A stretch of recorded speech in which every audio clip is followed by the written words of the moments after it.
Bismillahirrahmanirrahim. Alhamdulillahi Rabbil Alamin. Ar-Rahmanir Rahim. Maliki Yawmiddin. Iyyaka na'budu wa iyyaka nasta'in. Ihdinas siratal mustaqim. Siratal ladzina an'amta 'alaihim ghairil maghdubi 'alaihim waladdallin. Wassalatu wassalamu ala Rasulillah wa ala alihi wa sahbihi wa man wala.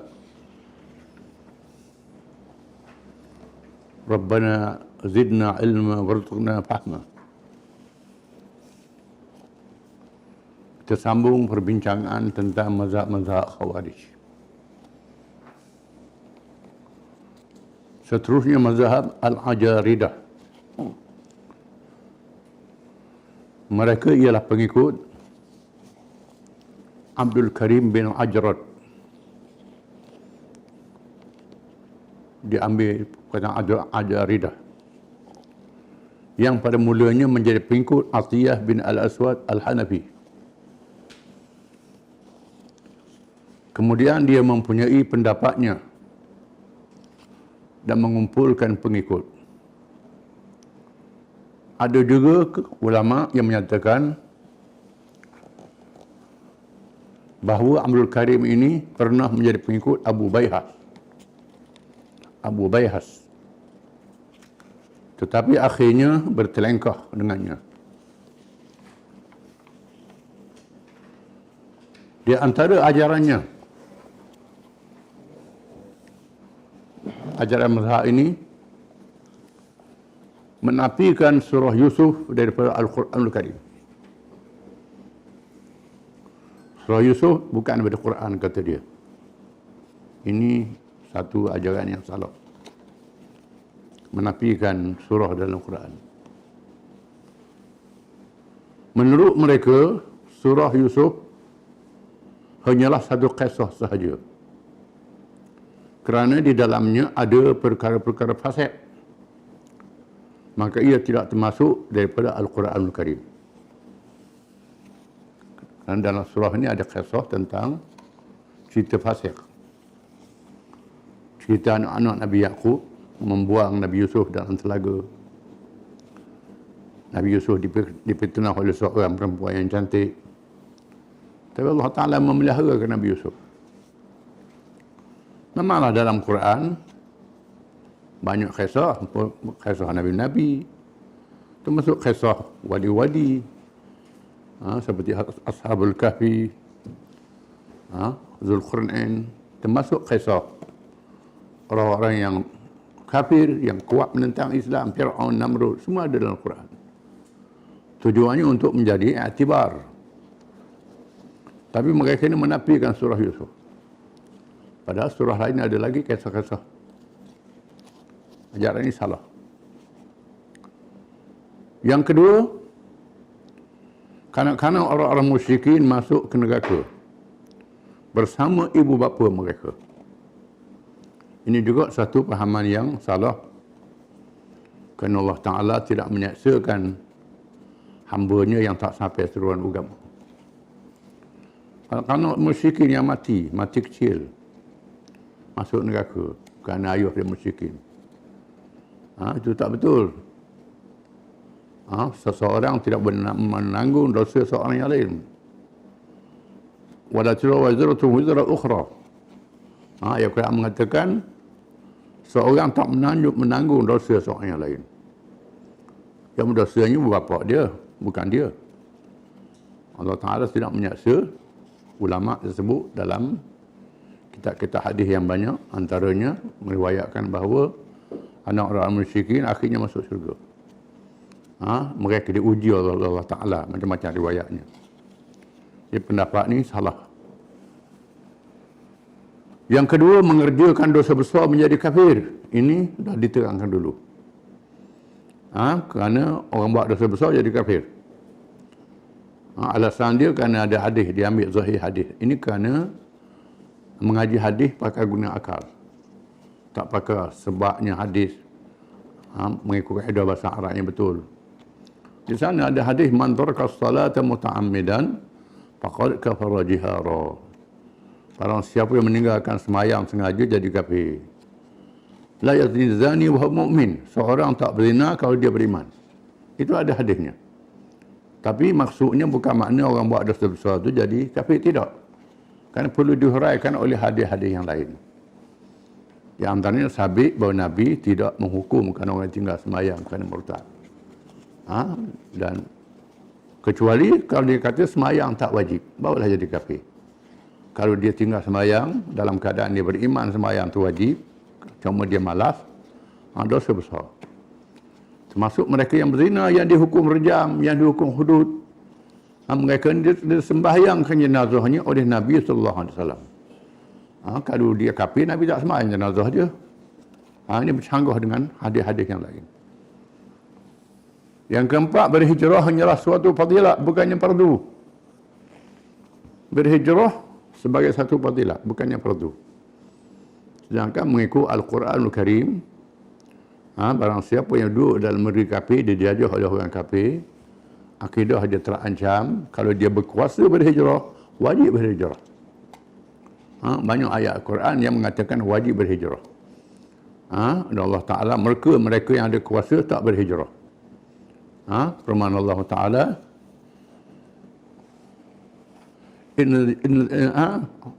Allah sebut ada dalam Quran, innal ladzina tawaffahum al-malaikatu zalimi anfusihim qalu fima kuntum qalu kunna mustad'afin qalu alam ta'budu wasi'atan fatahjiru fiha fa ulaika ma'ahum jahannam wa bi'sal masir. Berkatalah mereka yang tak berhijrah, yang dikerah oleh orang-orang musyrikin berperang dalam perang Badar. Mereka kata mereka tak berhijrah. Kononnya mereka percaya dalam je. Tapi bila dikerah berperang dengan Nabi, dia ikut orang musyrikin berperang dengan Nabi. Lalu mereka dibunuh dalam perang Badar. Lalu malaikat bertanya pada ruh mereka, mengapa kamu jadi begini? Qalu kunna mustad'afina fil ard. Mereka kata kami ni lemah, kami tak mampu. Qalu alam takun arduhu wasi'atan fatahajiru fiha fa ulaika ma'ahum jahannam wa bi'sal masir. Malaikat kata, tidakkah bumi Allah luas, mengapa kamu tak berhijrah? Mereka itu balasannya neraka jahanam, sebut buruk tempat.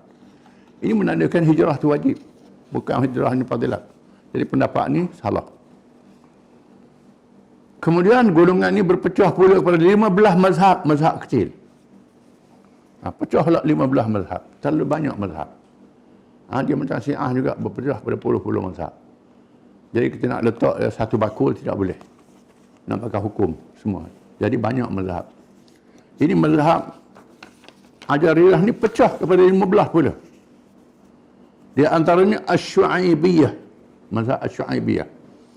Mereka ialah pengikut Syu'aib bin Muhammad Al-Khariji.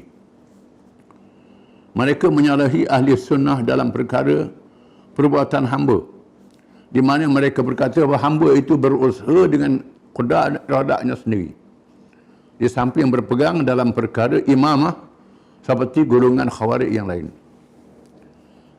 Yang pertama, mazhab Syu'aibiyah ini mengatakan qudrah dan iradah Allah tidak ada pada hamba. Jadi perbuatan hamba yang dipilih, kuasa hamba itu sendiri. Ini mazhab Qadariyah. Kita akan baca kemudian mazhab Qadariyah. Akidah Qadariyah dan perkara qada dan qadar. Mazhab yang salah. Dan kata mereka, kepimpinan negara tak wajib. Tak perlu ada negara. Politik tak ada dalam Islam. Ini khawarij kan ni. Tak ada politik dalam Islam. Ini orang kita pun ada juga mazhab ni tak sedar. Penjajah bawa mazhab ini. Mazhab khawarij mengatakan imamah, kepimpinan negara tak ada dalam Islam. As-Saltiyah, mereka ialah pengikut Uthman bin Abi Salat, atau dikenali dengan As-Salat bin Abi Salat. Di antara ajaran golongan ini ialah mereka berpendapat bahawa tiada apa-apa sikap sama ada berwilayah atau beradawah, berkawan atau bermusuh dengan kanak-kanak muslimin dan musyrikin sehinggalah mereka balik dan didakwah supaya masuk Islam. Hubungan dengan budak-budak ni tak ambil kira. Kalau hubungan budak-budak ni tak ada ambil kira, tak ada dosa pahala. Wilayah ni berkawan, adawah bermusuh. Sedangkan hubungan yang menatang pun ada dosa pahala. Macam mana hubungan budak-budak tak ada dosa pahala? Ini ajaran dia. Di antaranya Al-Maimuniyah, mazhab Al-Maimuniyah. Mereka pengikut Maimun bin Khalid. Di antara ajaran golongan ini ialah ni tambahan daripada ajaran yang lalu. Bahawa qada dan qada itu daripada hamba. Serupa dengan mazhab Asy-Sya'ibiyah tadi. Mereka juga menghalalkan perkahwinan dengan cucu perempuan dan anak perempuan. Anak saudara perempuan. Mazhab mereka menghalalkan kahwin dengan cucu. Masya Allah. Ini sudah menyeleweng. Berkahwin dengan anak saudara perempuan. Ini sudah menyeleweng. Sabit dengan Nas Quran. Dengan Nas Quran haram berkahwin dengan cucu dengan anak saudara perempuan. Ini haram. Al-Hamziyah pengikut Hamzah bin Adrak. Di antara ajaran mereka ialah berpegang dengan ajaran Qadariyah. Mereka berkata anak-anak orang musyrikin dalam neraka, mengharukan berbilang imam dalam satu masa. Ikut suka nak latih pemimpin dalam satu masa, ramah pemimpin tak apa. Ini ajaran dia. Al-Atrafiyah, ini satu mazhab lagi. Mereka pengikut Ghalib bin Syadil. Mereka berpegang dengan mazhab Qadariyah di samping mempunyai persamaan dengan golongan Khawarij yang lain. Kemudian As-Sa'alibah. As-Sa'alibah ada mazhab. Mereka ialah pengikut seorang pemimpin Khawarij yang bernama Sa'alabah bin Mashkan yang pernah menjadi pengikut Abdul Karim bin Ajrad. Tetapi dia mempunyai pendapat yang berbeza dengannya. Di antaranya dalam perkara kanak-kanak. Kerana menurut mereka kanak-kanak itu tidak boleh dihukum. Sehingga ternyata sama ada dia menerima atau menolak kebenaran, atau menerima dan menolak kezaliman. Di samping mempunyai persamaan dengan mazhab-mazhab Khawarij yang lain. Seterusnya mereka berpecah pula kepada beberapa mazhab. Pecah pula ini pula. Banyak mazhab pecah dia. Berpecah pada mazhab. Di antaranya Al-Akhnasiyah. Pengikut seorang bernama Al-Akhnas. Di antara ajaran mereka ialah tidak boleh mengambil keputusan terhadap mereka yang berada di negeri musuh dan bertaqiyah. Bertaqiyah ni menyelamatkan diri. Tak mengakui Islam, menyelamatkan diri. Diharamkan membunuh secara diam-diam.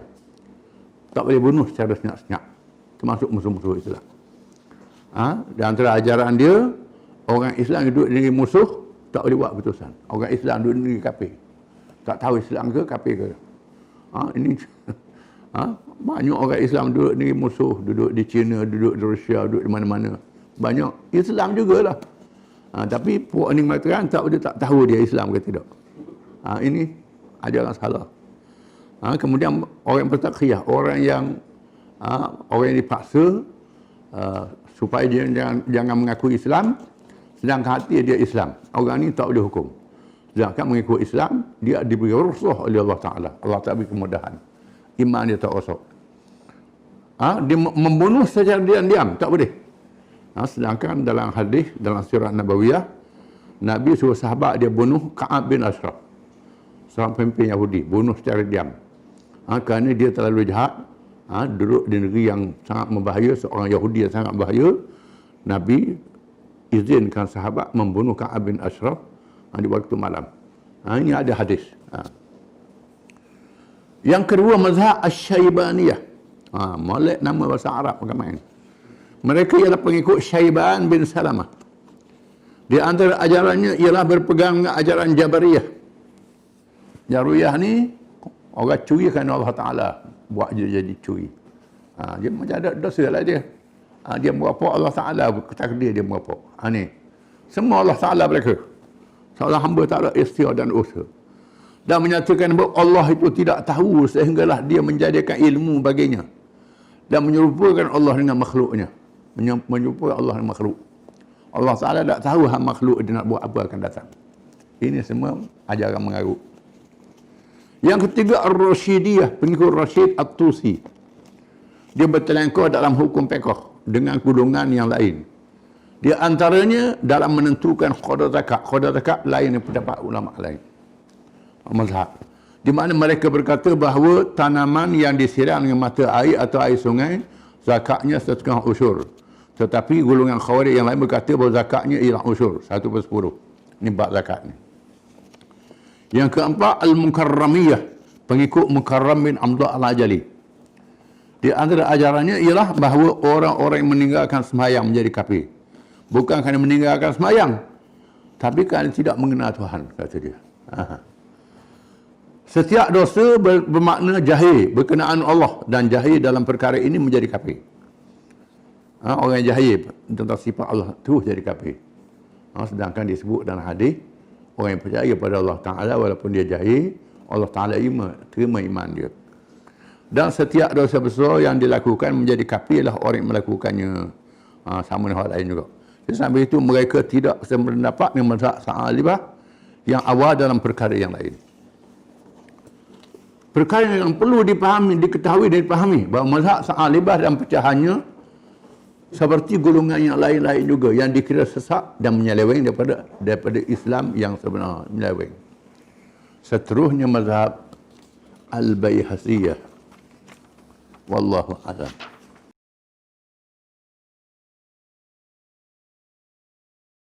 Bismillahirrahmanirrahim. Disambung tentang kisah Fathu Makkah, pembukaan Makkah. Ketegasan Rasulullah sallallahu alaihi wasallam. Mengikut riwayat Bishr bin Ismah rahimahullah, bahawa Rasulullah sallallahu alaihi wasallam bersabda, Khuza'atun minni wa ana minhum. Khuza'ah sebahagian daripada aku, dan aku sebahagian daripada mereka. Kisah dahulu, minggu lepas, Fathu Makkah berlaku apabila musyrikin Mekah Quraisy melanggar perjanjian Hudaybiyah. Dalam perjanjian Hudaybiyah yang dimenteraikan, mana-mana kabilah boleh bergabung dengan mana yang dia mahu. Sama ada bergabung dengan Muhammad sallallahu alaihi wasallam atau bergabung dengan Quraisy. Mana-mana yang bergabung tak boleh serang, menyerang antara satu sama lain. Bukan sahaja pihak yang terlibat dalam perjanjian Hudaybiyah, termasuk yang bernaung tak boleh serang menyerang. Tiba-tiba Bani Bakar yang bernaung di bawah Quraisy menyerang Khuza'ah. Apalagi Khuza'ah sudah menjalinkan hubungan sejak zaman Datuk Nabi sallallahu alaihi wasallam. Dan seterusnya Khuza'ah ni juga ramai masuk Islam. Masuk Islam. Bukan sahaja bernaung, bahkan masuk Islam. Apabila Bani Bakar menyerang Khuza'ah, lalu pemimpin Bani Bakar bertemu dengan Nabi SAW mengadu. Mereka telah diceroboh oleh Bani Bakar. Maka Nabi bertindak terhadap Quraisy kerana Bani Bakar sudah melanggar perjanjian Hudaybiyah. Ada riwayat mengatakan Nabi bersabda, Khuza'ah minni wa ana minhum. Khuza'ah daripada aku dan aku daripada mereka. Bila serang Khuza'ah, macam serang aku, kata Nabi. Ini satu riwayat. Mengikut riwayat Ummul Mukminin Aisyah radhiyallahu anha, isteri Nabi sallallahu alaihi wasallam, kata Aisyah bahawa Rasulullah SAW tiba-tiba bersabda di waktu pagi sebelum kedatangan rombongan Khuza'ah. Belum rombongan mengadu, Nabi dah bersabda. Malaikat beritahu dah. Tuhan beritahu. Nabi bersabda, aku dimaklumkan berlaku peristiwa ke atas Khuza'ah. Aisyah bertanya, adakah Quraisy berani mengkhianati perjanjian? Aisyah tanya. Sabda Rasulullah sallallahu alaihi wasallam, ya, dengan kehendak Allah. Allah Ta'ala yang mengatur begitu. Aisyah bertanya, adakah perkara yang berlaku membawa kebaikan? Baik ke kalau berlaku perkara ni? Sabda Rasulullah SAW, ya, ada kebaikan. Allah Ta'ala tu. Itu mengikut riwayat Aisyah radhiyallahu anha. Mengikut riwayat Ummul Mukminin Maimunah radhiyallahu anha.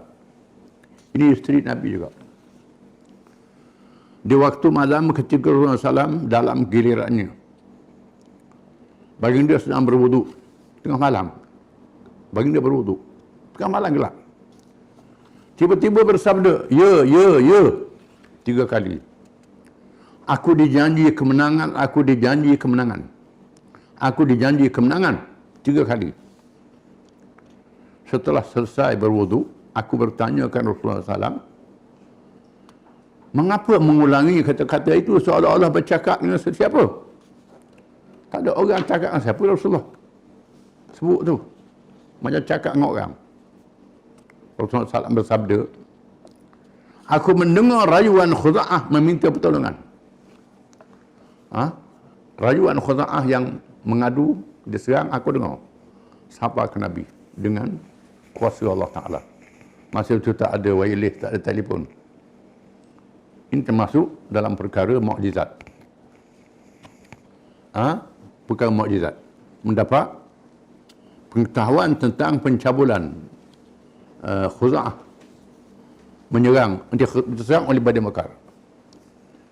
Tiba-tiba pada esok hari, rombongan Khuza'ah merayu pertolongan.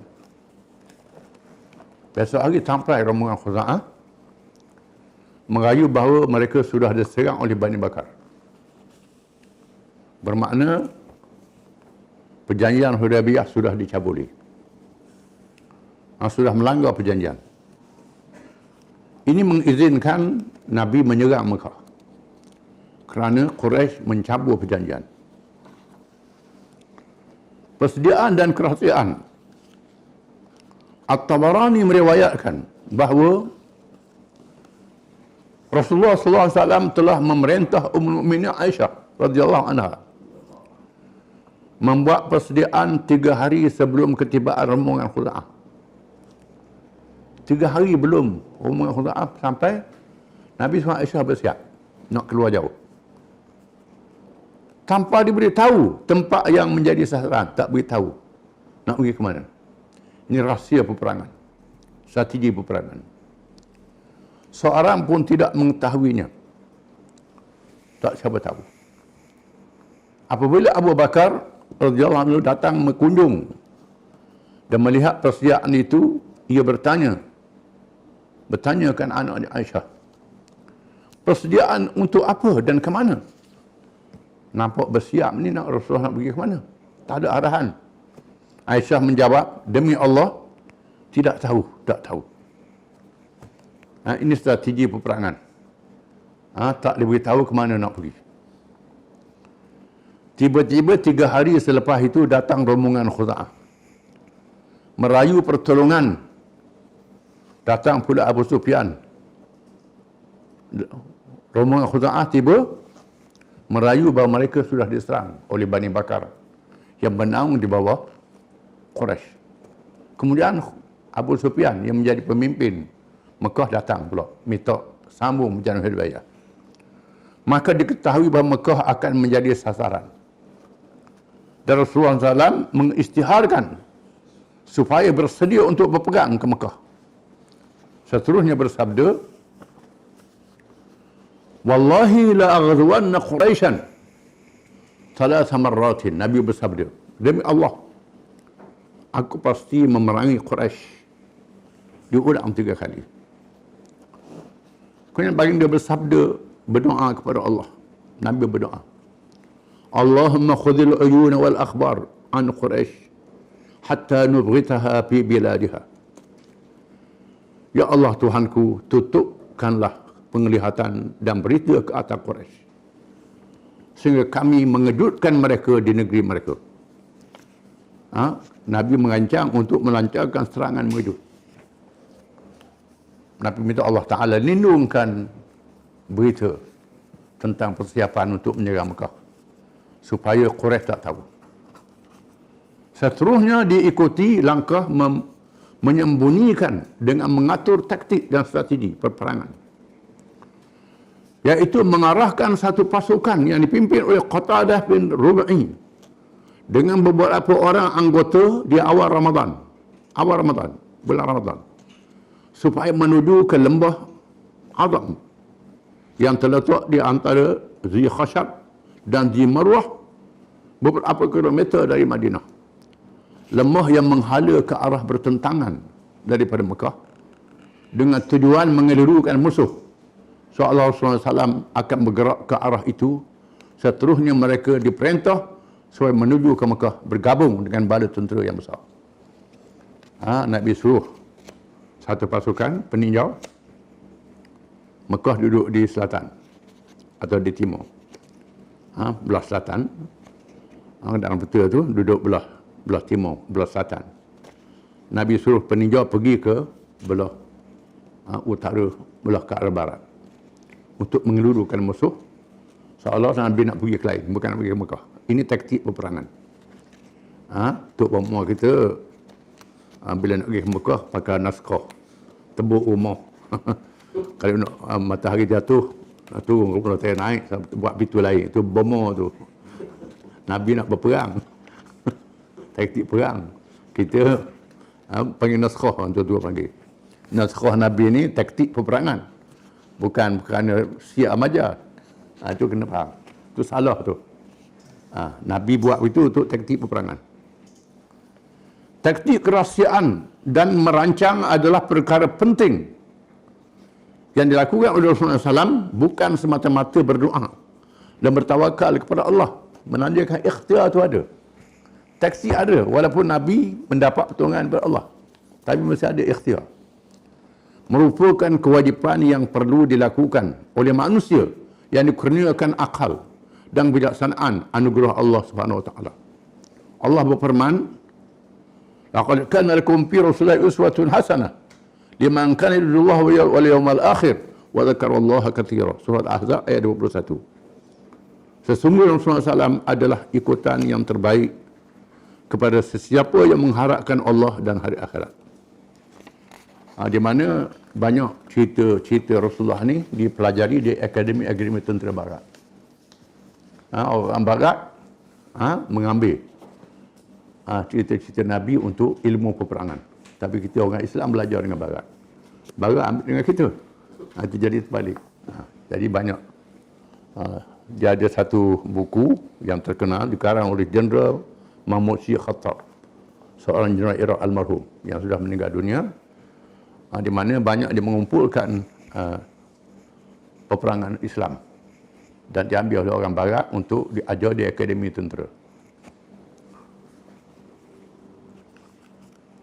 Seterusnya kesilapan orang yang baik. Tiba-tiba berlaku kebocoran rahsia. Berlaku rahsia bocor. Ini satu peristiwa Allah Ta'ala ajar kita. Di mana Rasulullah SAW diberi maklumat dari langit oleh malaikat bahawa seorang wanita membawa sepucuk surat bagi memaklumkan persediaan Rasulullah SAW itu kepada pemimpin Mekah. Malaikat beritahu ada seorang perempuan bawa surat. Beritahu Nabi. Apa kandungan surat tak beritahu. Wanita itu sedang berada di satu kebun yang bernama Khakh. Wanita itu ada di Khakh, satu kebun, satu kawasan kebun. Ali dan Al-Miqdad ditugaskan memburu wanita itu dan merampas surat yang dibawa. Nabi menugaskan Ali dan Al-Miqdad radhiyallahu anhuma supaya pergi ke kebun itu. Dia sana ada seorang perempuan, disiapkan pegang-pegang. Dia bawa surat perempuan ni. Mereka berdua dapat menemuinya, tetapi dia tidak mengaku membawa surat. Temu perempuan tu, tanya ada surat, dia tak mengaku. Setelah diancam untuk membuka pakaian, lalu surat itu diserah. Lalu Ali dengan Miqdad ancam. Kalau tak surat-surat, kami akan lawah pakaian. Perempuan bersuruh. Menunjukkan bahawa dalam kes penyiasatan boleh buat. Ini polis lah pula ni. Ilmu kepolisan, ilmu ketenteraan. Kerana kita nak dapat rahsia, boleh. Paksa. Ini ada dalam hadis. Nabi izinkan. Ali yang Miqdad kata, kalau tak tunjuk surat, kami akan lawah pakaian. Nabi mesti benar. Nabi tak bohong. Kata Sayyidina Ali, Nabi benar. Ni kamu yang bohong. Wanita itu ialah seorang penyanyi di Mekah. Dia datang ke Madinah dan masuk Islam. Dia meminta makanan dan bantuan dari Rasulullah SAW. Rasulullah bersabda, maka nafi ghina'ika ma yughnik. Nyanyianmu itu tidak dapat membantumu untuk keperluan hidup. Nabi kata. Dia seorang penyanyi. Dia tak cukup duit. Datang ke Madinah minta bantuan dengan Nabi. Nabi kata, rezeki nyanyian itu tak cukup untukmu. Dia memberitahu bahawa selepas perperangan Badar, nyanyian dihentikan. Lepas perang Badar, naik kelak tutup di Mekah. Jadi tak ada hasil saja. Rasulullah SAW menunaikan permintaan. Tetapi Hatib kemudian Nabi beri bantuan ke dia, tetapi Hatib mengupahnya dengan 10 dinar. Hatib bin Abi Balta'ah seorang sahabat beri upah pada perempuan ni dan kain pakaian dan memintanya menyimpan rahsia. Nabi surat daripada Hatib. Hatib ni seorang sahabat, tulis surat membacakan rahsia. Apabila tiba di Mekah, dia murtad. Duit dan kain dapat mengubah fikirannya. Seterusnya menyanyikan lagu yang mencela Rasulullah SAW. Ibn Qayyim menegaskan dalam kitabnya Zadul Ma'ad, peristiwa ini menjadi dalil membolehkan tindakan begitu dilakukan ke atas orang yang disaki menjadi pengintip kerana menjaga keselamatan Islam, umat Islam dan negaranya lebih penting, maka tindakan begitu hendaklah diambil. Apabila surat itu dibawa pulang ke Madinah, dibuka dan dibaca di hadapan Rasulullah SAW, tiba-tiba isi kandungannya daripada Hatib bin Abi Balta'ah memaklumkan perjalanan Rasulullah SAW ke Mekah. Dia adalah salah seorang ahli Badar yang tidak sepatutnya melakukan kesalahan yang besar ini. Hatib ini ahli Badar, orang yang hadir perang Badar. 313 orang yang Allah Ta'ala redha, disebut dalam Quran, mendapat kemuliaan. Tiba-tiba dia buat salah membacakan rahsia. Hatib dipanggil menghadap dan Rasulullah SAW bersabda, apa ini wahai Hatib? Ma hadha ya Hatib? Apa ini wahai Hatib? Dia menjawab, wahai Rasulullah. Hatib kata, wahai Rasulullah, janganlah gopoh bertindak menghukum saya. Demi Allah, saya tetap beriman kepada Allah dan Rasulnya, kata Hatib. Saya tidak menyeleweng dan menukar agama. Tetapi saya seorang yang ada hubungan dengan pemimpin Quraisy. Saya bukan dari kalangan mereka, padahal anak dan keluarga saya berada di tempat mereka. Saya tidak ada keluarga yang melindungi, padahal orang lain yang berada di sisimu mempunyai hubungan keluarga dengan mereka. Saya melakukan demikian semata-mata untuk melindungi anak dan keluarga saya di sana, kata dia. Saya buat min Rasulullah kerana keluarga saya masih hadir di sana, tak berhijrah. Orang lain, dia tinggal keluarga, ada orang jaga. Saya tak ada yang jaga keluarga saya. Maka saya nak buat budi supaya orang jangan kacau keluarga saya. Saya tak murtad, saya tetap Islam. Saya buat begini kerana saya nak jaga keluarga saya yang ada di sana, kata Hatib. Umar radhiyallahu anhu menyambut, wahai Rasulullah, biarkan saya pancung lehernya kerana dia telah mengkhianati Allah dan Rasulnya. Dia telah munafik, kata Sayyidina Umar. Sayyidina Umar kata, Rasulullah, biar saya pancung leher dia. Kerana dia sudah membacakan rahsia, dia munafik, berpaling tadah pada musuh. Rasulullah SAW bersabda, Rasulullah, wa ma yudrika fa inna Allah qad ta'ala ahli badrin. Faqala a'malu ma syi'tum qad ghafartu lakum. Kata Nabi. Maknanya kamu tidak tahu bahawa Allah telah melihat secara istimewa kepada ahli Badar. Mereka yang menyertai perang Badar. Maka Allah berfirman, wahai ahli Badar, buatlah apa yang kamu mahu. Sesungguhnya aku telah mengampunkan dosa kepadamu. Ahli Badar dapat semsah. Allah Ta'ala mengampunkan dosa ahli Badar. Kita tak ada hukum. Ini permaan Allah Ta'ala. Kepada ahli Badar, wahai ahli Badar, kalau kamu buat dosa apa, aku ampun dosa kamu. Oleh kerana Hatib ni ahli Badar, aku tak boleh bertindak. Kan dia mendapat perlindungan Allah, immunity. Allah Ta'ala yang buat keputusan. Aku tak boleh, kata Nabi. Allah kata begitu. Umar menjawab dengan linangan air mata. Siapa menangis semua? Geram, siapa menangis? Dan air mata, dan berkata Allah dan Rasulnya lebih mengetahui. Kata Sayyidina Umar, saya tak tahu nak buat apalah. Peristiwa ini menunjukkan bahawa kesalahan mengintip boleh dijatuhkan hukuman bunuh. Hadis menunjukkan bahawa orang yang buat salah dari spy boleh dibunuh. Boleh dibunuh. Spy ni boleh bunuh. Hukum Islam boleh bunuh spy. Hadis menunjukkan begitu. Tetapi kerana Hatib bin Abi Balta'ah seorang ahli Badar, maka dia dimaafkan secara nas daripada Allah. Nabi tak bunuh kerana dia ahli Badar. Kalau dia tak ahli Badar, memang kena bunuh dah. Jadi hukumnya, ini ada hukum dalam peristiwa ini, bahawa mengikut hukum Islam, seorang yang khianat pada negara, yang membocor rahsia negara, boleh jatuhkan hukuman bunuh. Para ulama tafsir menyatakan bahawa peristiwa ini menjadi sebab turunnya firman Allah Ta'ala dalam ayat yang panjang, iaitu firman Allah Ta'ala, Ya ayyuhalladzina amanu la tattakhidhu aduwwi wa aduwwakum awliya tulquna ilaihim bil mawaddah wa qad kafaru bima ja'akum minal haqq yukhrijuna ar-rasula wa iyyakum an tu'minu billahi rabbikum in kuntum kharajtum jihadan fi sabili wa ibtigha'a mardati tusirruna ilaihim bil mawaddah wa ana a'lamu bima akhfaytum wa ma a'lantum وَمَنْ يَفْعَلْهُ مِنْكُمْ فَقَدْ ضَلَّ سَوَاءَ السَّبِيلِ إِنْ يَسْخَفُوكُمْ يَكُونُوا لَكُمْ أَعْدَاءَ وَيَبْسُطُوا إِلَيْكُمْ أَيْدِيَهُمْ وَأَلْسِنَتَهُمْ بِالسُّوءِ وَوَدُّوا لَوْ تَكْفُرُونَ لَنْ تَنْفَعَكُمْ أَرْحَامُكُمْ وَلَا أَوْلَادُكُمْ يَوْمَ الْقِيَامَةِ يَفْصِلُ بَيْنَكُمْ وَاللَّهُ بِمَا تَعْمَلُونَ بَصِيرٌ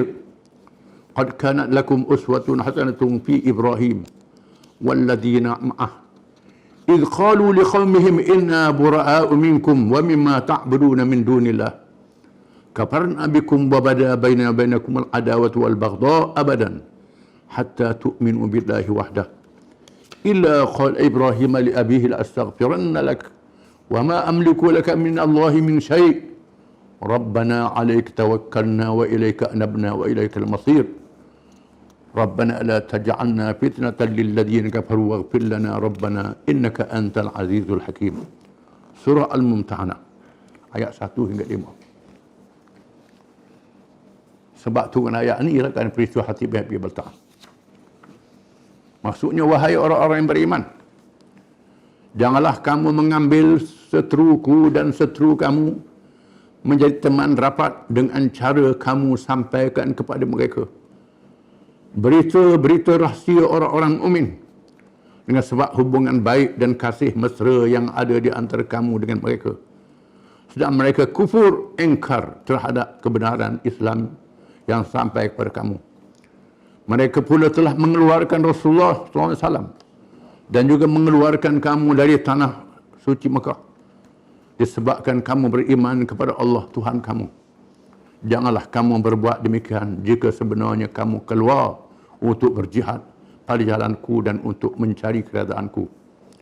Tidaklah ada sebarang faedahnya kamu mengadakan hubungan kasih mesra dengan mereka secara rahsia, sedangkan aku amat mengetahui akan apa yang kamu rahsiakan dan apa yang kamu zahirkan. Ingatlah, sesiapa yang melakukan perkara yang demikian, maka sesungguhnya telah sesatlah ia dari jalan yang betul. Jika sekiranya mereka dapat menguasai kamu, nescaya mereka akan menjadi musuh yang membahayakan kamu, dan mereka akan membebaskan tangan mereka dan lidah mereka terhadap kamu dengan kejahatan. Serta mereka suka kalau kamu juga menjadi kafir seperti mereka. Kaum kerabat kamu dan anak-anak kamu yang tidak mengikut kamu secara beriman tidak sekali-kali akan membawa faedah pada kamu pada hari kiamat. Allah akan memisahkan kamu semua pada hari itu. Dan ingatlah segala yang kamu kerjakan, Allah amat melihat.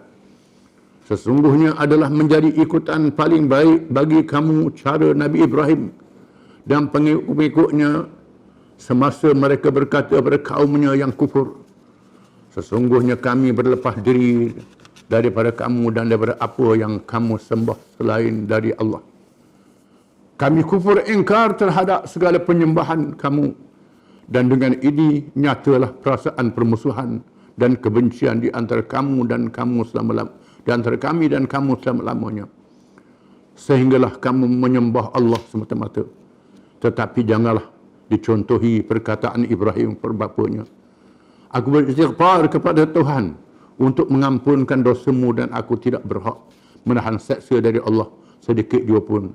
Daripada menimpamu, berdoalah wahai orang-orang yang beriman, sebagaimana Nabi Ibrahim dan pengikut-pengikutnya berdoa ketika mereka memusuhi kaumnya yang kafir dengan berkata, wahai Tuhan kami, kepada Engkaulah sahaja kami berserah diri, dan kepada Engkaulah kami kembali bertaubat, serta kepada Engkau jualah tempat kembali. Wahai Tuhan kami, janganlah Engkau jadikan kami tergoda sehingga menyeleweng kerana tindakan orang yang kafir, dan ampunkanlah dosa kami, wahai Tuhan kami. Sesungguhnya Engkaulah sahaja yang maha berkuasa lagi maha bijaksana. Ayat ini menjadi dalil sejauh mana hubungan kita dengan orang bukan Islam. Boleh hubung, tapi ada batas. Jangan merugikan Islam. Kita mesti berpihak pada orang Islam. Ayat ini menegaskan makna itu. Dia Hatib yang biar berta'ah kerana nak jaga hubungan keluarga, membocorkan rahsia. Ini silap. Dalam politik hari ini, politik antarabangsa, normalisasi yang dilakukan oleh orang Arab, mengadakan hubungan biasa dengan Israel dalam keadaan orang Arab membunuh orang Palestin. Yahudi bunuh orang Palestin. Tiba-tiba nak dinormalisasikan. Lupa terhadap permusuhan mereka terhadap Islam. Betul dalam politik negara kita hari ini, dengan DAP lah tengah-tengah kita sebut. Yang nyata dia bermusuh dengan Islam. Jadi bila nyata dia bermusuh dengan Islam, kita kena utamakan orang Islam. Utamakan orang Islam. Kena tolak mereka yang nyata bermusuh dengan Islam ini. Dan mereka yang bersekongkol dengan musuh-musuh ini sangat salah di sisi agama Islam. Tak boleh sekali. Kita kena utama orang Islam. Walaupun kita berkelahi, kita apa dengan sama Islam ni, kita utamakan orang Islam juga. Ini ayat ni menjadi satu dalil yang sangat penting kita kena sedar. Mengapa seorang yang bertaraf ahli Badar boleh melakukan kesalahan, bahkan dosa besar seperti ini? Menandakan mereka tidak maksum terpelihara daripada dosa. Walaupun ada iman di dalam hatinya dengan pengakuan dari Allah dan Rasul SAW. Bermakna juga dia tidak munafik. Tetapi kelemahan manusia berlaku pada dirinya. Maka berlaku ketelanjuran sehingga perasaan terlalu kasihkan keluarga mengatasi keselamatan Islam yang tercinta. Oleh kerana iman masih ada, maka dia berhak mendapat keampunan Allah. Ini menunjukkan betapa besarnya peranan iman yang ada dalam hati seseorang Muslim. Maka iman hendaklah dipelihara. Iman bersama dengan amalan yang terbaik, iaitu penyertaan dalam peperangan Badar menyelamatkan Hatib bin Abi Balta'ah. Tanpa iman yang sah, semua amalan yang soleh dibatalkan di sisi Allah. Ini salah mereka mengatakan daripada orang Islam yang jahat baik, orang kafir yang baik. Itu salah. Salah. Ada orang Islam yang jahat, orang kafir yang baik. Kita kena baik orang kafir yang baik. Tolak orang Islam jahat. Itu tidak boleh. Tak boleh. Kerana iman sangat penting dalam Islam. Selagi orang tu ada iman dalam diri dia, walaupun dia jahat, dia tak semayang, dia curi, dia merampok, dia menyamun, dia rasuah, dia buat zalim, kalau iman tu ada, dia tetap masuk surga pada akhirnya. Tetapi orang kafir, iman dia tak ada, dia baik, bukan main, tolongnya baik. Batu masjid pula, orang kafir, dia batu masjid. Tolong orang Islam, tolong. Allah Ta'ala tak terima amalan dia, masuk neraka akhirnya. Jadi sebaik-baik orang kafir kalau tak ada iman, kesudahan masuk neraka juga. Sejak jahat orang Islam, walaupun dia jahat, masuk neraka sekalipun, akhirnya Allah tak ampun, masuk surga juga akhirnya. Ini kena faham.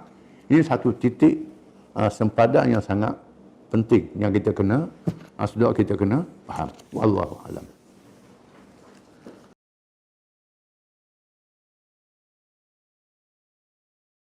أعوذ بالله من الشيطان الرجيم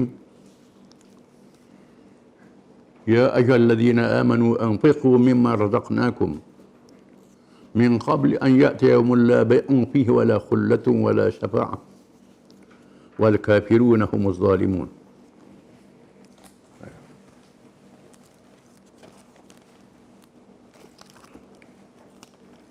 Wahai orang-orang yang beriman, sebarkanlah sebahagian dari apa yang telah kami berikan pada kamu sebelum tibanya hari kiamat, yang tidak ada jual beli padanya dan tidak ada kawan teman yang memberi manfaat, serta tidak ada pula pertolongan syafaat, dan orang-orang kafir mereka itulah orang-orang yang zalim. Ayat ini walaupun satu ayat saja,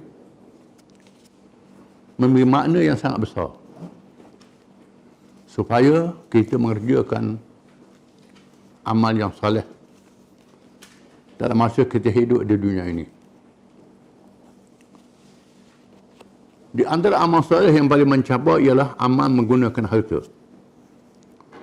Seringkali ayat Quran menyebutkan harta kemudian diri, harta dulu kemudian diri. Kerana Allah Ta'ala mengetahui manusia sangat sayang pada harta lebih pada diri. Dia sanggup menyabur-nyamur kerana cari harta. Sanggup berkelahi dengan keluarga kerana harta pesaka. Kerana nak harta pesaka, berkelahi dengan keluarga. Letakkan harta dulu, keluarga belakang. Menandakan manusia sangat berkait dan sayang pada harta. Dan Allah Ta'ala menguji mereka supaya menyumbangkan harta ke jalan yang baik. Sama ada nafkah yang wajib ataupun nafkah yang sunat. Nafkah yang wajib, iaitulah nafkah pada anak isteri keluarga ini wajib. Sumbangan untuk menegakkan agama dalam keadaan yang perlu, ini wajib. Yang sunat itu sedekah dan sumbangan menjadi sunat. Belanjakan harta sebelum tiba hari kiamat. Bila berlaku hari kiamat, tak boleh jual beli lagi. Sebaik saja mati, nak jual beli tak boleh dah. Nak berniaga tak boleh dah. Dan tidak ada kawan. Bila mati je, putus kawan. Malaikat iman. Tidak ada yang beri syafaat, malaikat dengan izin Allah. Dan orang kafir itu sangat zalim kerana tak sedar dalam perkara ini. Kita orang Islam mesti sedar dalam perkara ini. Gunakan kehidupan dunia kamu ini dan mengerjakan amal yang saleh mengikut kemampuan yang ada pada kamu. Kita mesti sedar bahawa riwayat manusia ini bermula dengan dunia, kemudian alam barzakh, alam kubur, kemudian alam akhirat, dibangkitkan semula, selama-lamanya. Penggal-penggal ini dunia paling pendek sekali, kubur paling panjang. Lihat mereka yang mati. Orang yang paling panjang umur Nabi Nuh 1000 tahun. Nabi Nuh masa dia hidup 1000 tahun. Dia mati dah berapa ribu tahun dah Nabi Nuh mati. Menandakan bahawa masa dalam kubur panjang pada masa dalam dunia lagi. Masa kiamat selama-lamanya. Dan sebab itu gunakan masa kamu di atas dunia ini untuk mengerjakan amal kebajikan. Amal yang saleh. Sebelum kamu mati, Bila mati tak boleh nak buat apa. Nak menjaga tak boleh dah, nak belanja tak boleh dah. Bahkan bila mati putus dah dengan kawan. Dia sebut dan hadis bahkan diceritakan seseorang itu ada 3 yang mendampingi diri dia, yang sangat dekat dengan dia. Yang pertama harta dia, yang kedua kaum keluarga dan sahabat handai, kemudian amal yang saleh, iman dan amal yang saleh. Yang dulu sekali putus dengan dia harta. Sebaik saja dia meninggal dunia, yang bersama dengan dia kain kapan. Kapan keranda. Itu saja bersama dengan dia. Itu saja dia bawa dalam kubur. Walaupun ada 1 bilion, triliun, berapa sekalipun, semua ditinggal. Yang dia bawa yang buku diri dia, buku tubuh dia itu saja. Yang ada dengan dia. Yang lain putus. Kemudian keluarga dan sahabat handai sanggup hantar dekat kubur je. Tak sanggup kampus sekali. Kan ada orang sanggup kampus sekali dengan ayah dia. Tak ada. Tak ada. Kalau tu je, hantar dekat kubur je. Lepas tu, pergilah seminggu sekali, kadang-kadang sebulan sekali, kadang-kadang tak pergi. Ke kubur tu, dah ingat dah. Yang tak lupa, doa lah masa sembahyang. Kadang-kadang tak ingat dah. Keluarga dan sahabat handai. Yang selama-lama dengan seorang ialah iman dan amal yang saleh. Ini terus dalam kubur sampai kiamat. Iman dan amal yang saleh. Dengan sebab itu Tuhan kata, belanjakanlah apa yang tahu pada rezeki sebelum tiba satu hari. Tak boleh nak jual beli, sahabat handai tak ada, dan tak boleh beri syafaat malaikat dengan izin Allah Ta'ala. Di hari kiamat nampak ada yang boleh beri syafaat. Antara yang boleh beri syafaat di hari kiamat ialah Nabi. Sebab itu kita suruh berselawat. Dia suruh kita berselawat banyak-banyak kepada Nabi. Nabi beri syafaat umat daripada hari kiamat. Itu faedah kita berselawat. Termasuklah para syuhada, orang yang menegakkan Islam, boleh beri syafaat, rapat dengan dia. Ulama yang beramal dengan ilmu dia boleh beri syafaat. Termasuklah para malaikat. Ada malaikat yang beri syafaat pada hari kiamat. Syafaat diizin oleh Allah Ta'ala. Kalau Allah Ta'ala tak izin, tak boleh syafaat. Nabi Musa tak boleh syafaat pada Fir'aun. Walaupun Fir'aun ayah angkat dia. Ayah angkat yang jaga Fir'aun, yang jaga Nabi Musa. Masa Nabi Musa masih bayi lagi. Kemudian Fir'aun menentang Allah Ta'ala. Walaupun Nabi Musa teringat juga ayah angkat dia ni pernah jaga dia dulu. Hari kiamat Tuhan tak izin untuk beri syafaat. Nabi dengan Abu Lahab, saudara dia tak boleh beri syafaat. Walaupun dia seorang Nabi. Nuh dengan anak dia yang melawan dia tak boleh syafaat kerana anak dia sudah kufur.